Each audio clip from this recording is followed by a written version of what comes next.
Yuri దాడి జరిగి 24 గంటలు దాటిన తర్వాత కూడా పాకిస్తాన్పై మోదీ ప్రభుత్వం ఒక నిర్ణయానికి రాలేకపోయింది. సమావేశాలు తప్పించి పాక్కు గట్టి హెచ్చరిక కూడా జారీ చేయలేకపోయింది. యూరిలో పరిస్థితి ఎలా ఉంది, అసలు ఢిల్లీలో మోదీ నివాసంలో జరిగిన మీట్ సారాంశం వివరించడానికి ఫోన్ లైన్లో మా ఢిల్లీ కరెస్పాండెంట్ వెంకటేష్ సిద్ధంగా ఉన్నారు. వెంకటేష్, చెప్పండి, పాకిస్తాన్ విషయంలో ఇండియా పాలసీలో కొంతవరకు మార్పు వస్తుంది అని భావించచ్చా?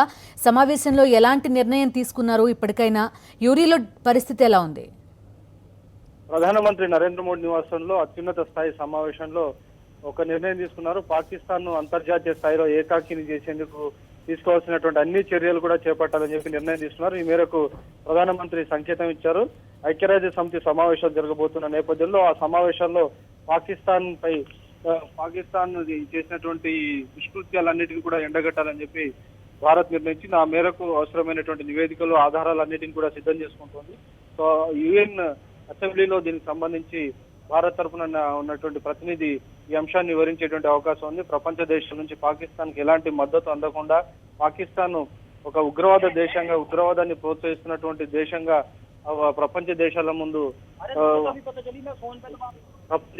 ముందు చెప్పేందుకు భారత్ ఈ వేదికను ఉపయోగించుకోబోతుంది. ఇక వీటితో పాటు ఇప్పటికే హోంమంత్రి రాజ్నాథ్ సింగ్, రక్షణ శాఖ మంత్రి మనోహర్ పరికర్ ఈ ఉదయం నిర్వహించినటువంటి సమావేశంలో డెఫినెట్ గా పాకిస్తాన్ కు ఒక బిఫీటింగ్ రిప్లై ఇవ్వాలి, గట్టి ప్రతిఘటన, గట్టి దాడి చేయాలని చెప్పి నిర్ణయించుకున్నారు. ఆ మేరకు అవసరమైనటువంటి వ్యూహాన్ని భారత్ ఖరారు చేసుకుంటున్నటువంటి సిచ్యువేషన్. ఇంకోవైపు ఈ దాడిలో గాయపడినటువంటి సైనికుల పరిస్థితి చాలా విషమంగా ఉంది. ఇంకా సైనికులు ఇప్పటికే మరొక సైనికుడు మరణించినట్టు మనకు సమాచారం ఉంటుంది. సైనికుల మృతుల సంఖ్య పెరుగుతుండడం కూడా చాలా ఆందోళన కలిగిస్తున్న నేపథ్యంలో దేశవ్యాప్తంగా ఒకే రకమైనటువంటి ఒక వాయిస్ వినపడుతుంది. డెఫినెట్ గా పాకిస్తాన్ పై ఒక గట్టి చర్య తీసుకోవాలి, ఇటువంటి వాటికి అడ్డుకట్ట వేయాలనేటువంటి దేశ ప్రజల నుంచి ఒక వాదన వినిపిస్తున్న నేపథ్యంలో దానికి తగినట్టుగా ప్రభుత్వం యాక్ట్ చేసేందుకు అవసరమైనటువంటి ప్రణాళికలు మాత్రం చేపట్టేందుకు ముందుకు వెళ్తోంది. రైట్ వెంకటేష్.